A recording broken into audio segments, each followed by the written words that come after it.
938 billionaires in America, fewer than 1,000 people became $1.5 trillion richer.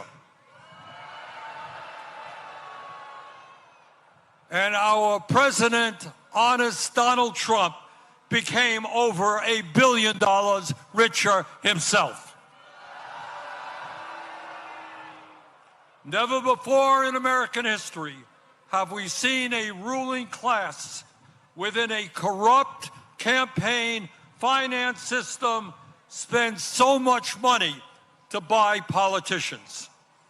In the coming midterm elections, the billionaires will spend many, many hundreds of millions of dollars to make sure that government continues to work for them and not working families.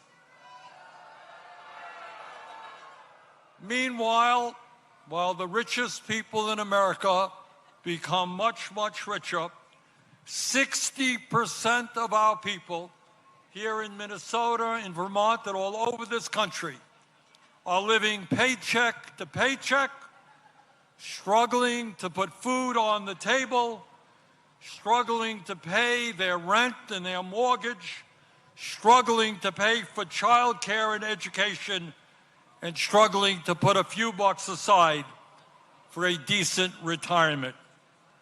In America today, tens of thousands of our people die every year unnecessarily because they cannot afford to go to a doctor. And unless we change how our economy works, our younger generation, our kids, for the first time in modern history, will have a lower standard of living than their parents. So today, we not only say no to Trump's authoritarianism, we say no to Mr. Musk, no to Mr. Bezos and Mr. Zuckerberg and Mr. Ellison and all the other multi-billionaires. You cannot have it all. We will create an economy that works for all Americans, not just the 1%.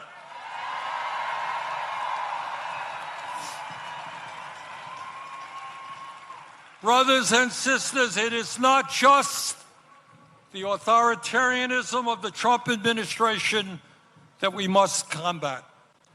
It is not just the oligarchs and their insatiable greed that we must combat. Now, as the news literally of today reminds us, we have got to stop the out-of-control militarism of the Trump administration, whether it is here at home in cities like Minneapolis and St. Paul or abroad.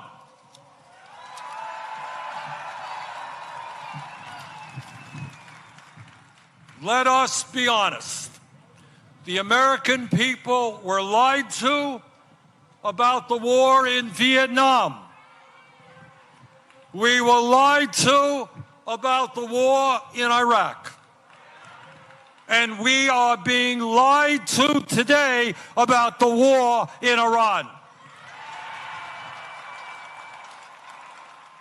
This war must end immediately.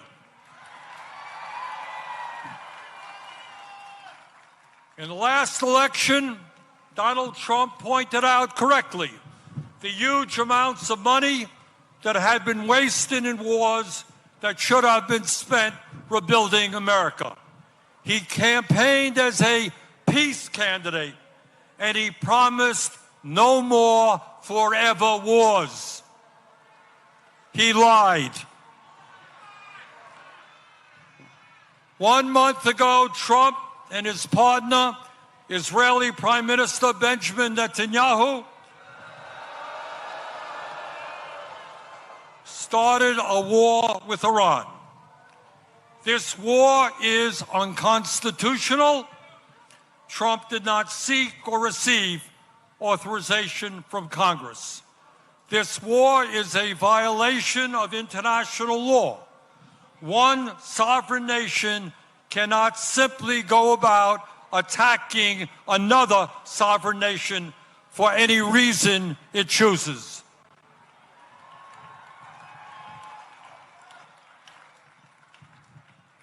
Since this war began, 13 American soldiers have been killed and hundreds have been wounded, including another 12 yesterday. In Iran, nearly 2,000 civilians have been killed and many more wounded, and 498 schools have been bombed by American and Israeli missiles. In Lebanon, more than 1,000 people are dead, and more than 1 million Lebanese people, 15% of their population, have been displaced from their homes. In Israel, 20 people have been killed and over 5,000 wounded. In the West Bank, Israeli vigilantes are burning down homes and killing Palestinians.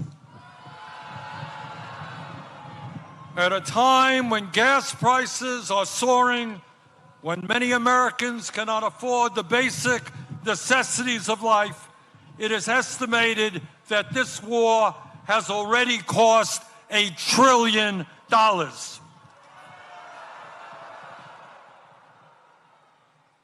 At a time when the American people are politically divided, there is one issue that is bringing us together.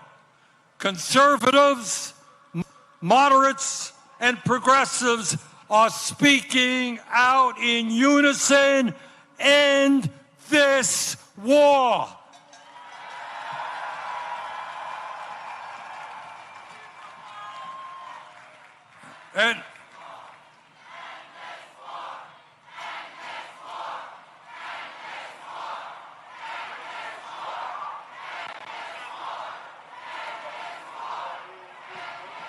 And as a U.S. Senator, I want to just mention to you about what I intend to do about it. First, we have got to make sure that Congress does not send another $200 billion to fight this war. Trump's supplemental appropriation for the war in Iran must be defeated. Secondly, I will be forcing a vote in the Senate on legislation to block the sale of nearly $1 billion in weapons to the Israeli military for bombs and bulldozers.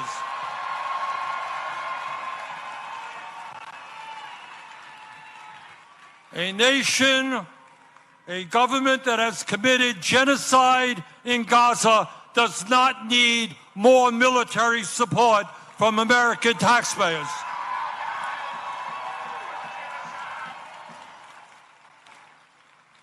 My fellow Americans, we are all proud to live in a country which throughout our history has inspired people throughout the world to struggle for freedom, for democracy, and justice. And we understand that when we stand together and not let demagogues divide us up, we can continue to inspire the world to believe in a brighter future.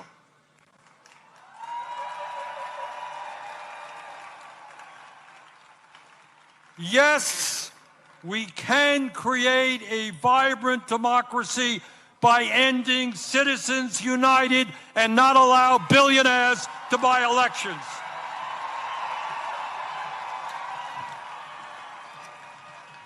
Yes, we can create an economy that works for every man, woman, and child in our country, and not just a handful of billionaires. Yes, we can make certain that the revolutionary technologies of artificial intelligence and robotics are used to improve life for all of us and not just make the rich owners of that technology even richer. Yes, we can and must join the rest of the industrialized world and guarantee health care as a human right for all of our people.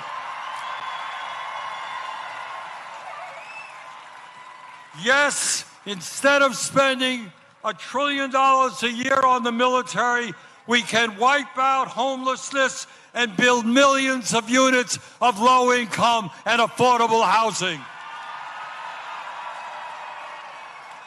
Yes, in the richest country on earth, we can have the best public educational system in the world, tuition-free from child care to graduate school.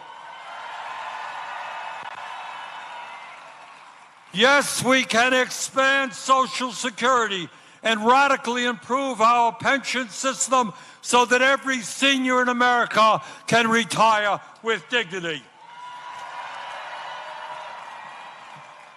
Yes, we can raise the minimum wage to a living wage and guarantee every worker the right to join a union.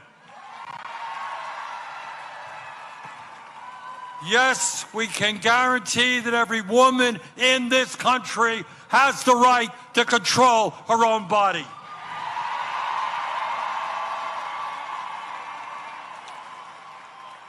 And yes, when billionaires are paying an effective tax rate lower than a truck driver or a nurse, we can and must make certain that the top 1% and large profitable corporations start paying their fair share of taxes.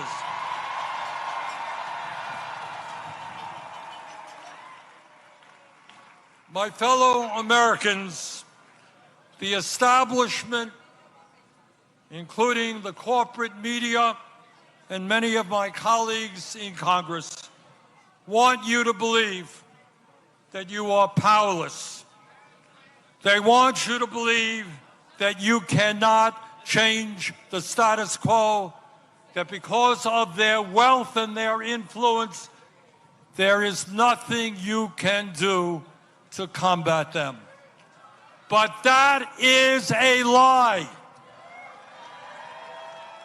Throughout the history of our country, when Americans have stood up and fought for justice, they have prevailed.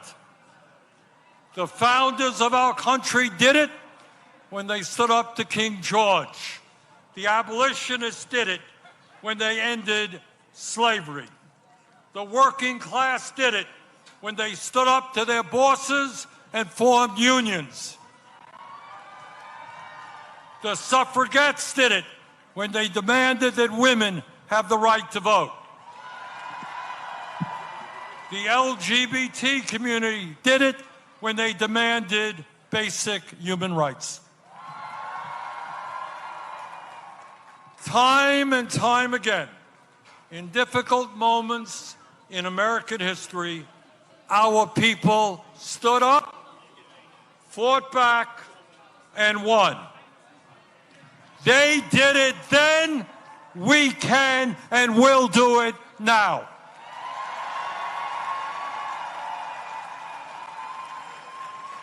Today, March 28th, 2026, millions of Americans are out on the street demanding freedom, democracy, and justice.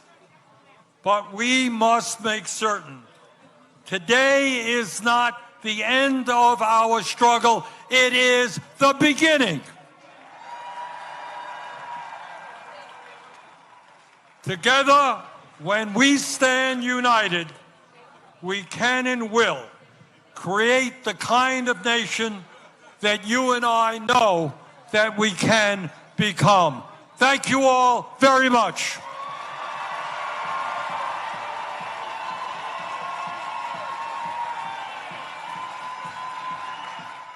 Senator Bernie Sanders का Minnesota में no king rally से खिताब। Senator Bernie Sanders ने कहा, हमें America में बादशाहत नहीं चाहिए। अमेरिका में हक हुक्मरानी सिर्फ अवाम का है, किसी बादशाह का नहीं है। ट्रंप की मिलिट्रिज्म अमेरिका और इससे बाहर कबूल नहीं करेंगे। अमेरिकी अवाम से वियतनाम और इराक जंग से मुतालिक झूठ बोला गया। अब अमेरिकी अवाम से ईरान की जंग से मुतालिक झूठ बोला जा रहा है। ईरान के खिलाफ जंग को फौरी तौर पर रोकना होगा। ट्रंप ने बड़ी रकम जंगों में जाया कर दी। ट्रंप ने इलेक्शन में कहा था, जंगों में पैसा जाया नहीं करूंगा। ट्रंप ने झूठ बोला और ईरान जंग में पैसा जाया कर दिया। ईरान के खिलाफ जंग गैर आईनी है, इसकी इजाजत नहीं दी। ईरान के खिलाफ जंग आलमी कानून की खिलाफ वर्जी है। सेनेटर बर्नी सैंडर्स ने कहा, कोई मुल्क किसी दूसरे खुद मुख्तार मुल्क पर हमला नहीं कर सकता। रुकने कांग्रेस इल्हान उमर इस वक्त खिताब कर रही हैं। A person or a king. I came to this country as a refugee. To me, America was a beacon of hope. A place where freedom wasn't just a word, but it was a promise. I arrived here when I was 12 years old. I could have never imagined the day would come when we were staring down at this kind of creeping authoritarianism in the United States of America. But we are here because Donald Trump just has not chipped away at our democracy. He has taken a wrecking ball to the very foundation of what makes America great. He has tried to intimidate Minnesotans. He has tried to make us afraid. He has tried to divide us. But we stood strong. We have had each other's back, and we have never bent the knee. In Minnesota, we are built different. We do not cower to bullies. We are Minnesota strong. What we are seeing right now is bigger than what is happening here. Operation Metro Surge was just the tip of the iceberg. We are witnessing a full-scale assault on our rights, our institutions, and the rule of law. We have an administration that is openly and brazenly breaking the law and is acting like the Constitution is optional. And while they are doing that, they are shamefully and blatantly lying about every single thing they are doing. There were hundreds of millions of dollars in oil futures traded just minutes before a sudden reversal in U.S. policy towards Iran. This is not a coincidence, it is corruption. At DHS, we got a reckless spending spree, planes, vanity projects. It's like a billionaire's midlife crisis, except the American people are paying for it. While the Pentagon keeps failing its audits year after year, somehow they are able to find the budget for steak and lobster. And we know that what Trump calls strength is his idea of liberating women in Iran is to bomb and murder school children. They are pushing for the SAFE Act to disenfranchise millions of voters because they know they are not going to win a fair election. They are floating an illegal takeover of places like Cuba and Greenland like it is some kind of a real estate deal. And under the so-called anti-war president, we have now seen the launching of military operations in Iran, in Venezuela, and in Ecuador. Just a couple of weeks ago, they told us that they blew up a drug trafficking camp in Ecuador, and it turned out to be a dairy farm. A dairy farm. This is what incompetency and unchecked power looks like. It is reckless, it is dangerous, and this is not what our country will stand for. But I still have hope. I have hope in every one of you that is here today. I have hope in people across this country. We are going to speak up. We are going to continue to show up because we refuse to believe in a future ruled by fear, corruption, and chaos. We are not a country of kings. We are a country of laws. We are a country where people look out for one another. And we are a country that will fight peacefully, powerfully, and persistently to protect our democracy. I love you, Minnesotans. Thank you so much for being out here.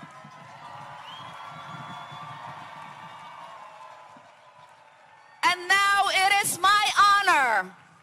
It is my honor to introduce a lifelong hero of mine, the incredible, brave, courageous Jane Fonda.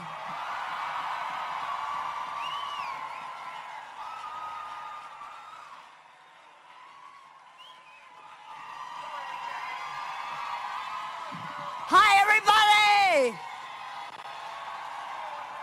Hi.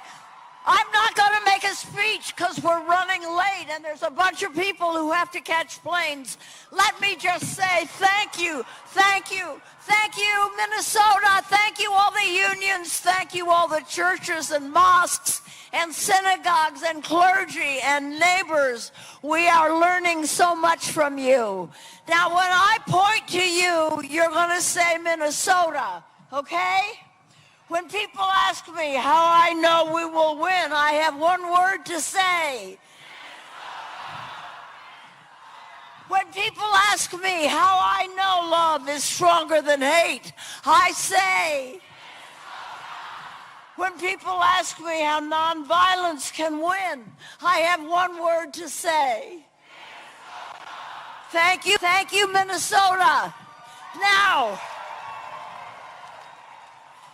Becca Good, the wife of Renee Good, has asked me to read a statement, which I am honored to do. Hello, Minnesota. This is from Becca Good. I am so proud to call Minneapolis my home. Minnesota में no king rally खिताब जारी है और यहाँ पे बड़ी तादाद में लोग यहाँ पर मौजूद हैं। अमेरिका भर में 3000 से ज्यादा ट्रम्प मुखालिफ नो किंग रैलियां जारी हैं।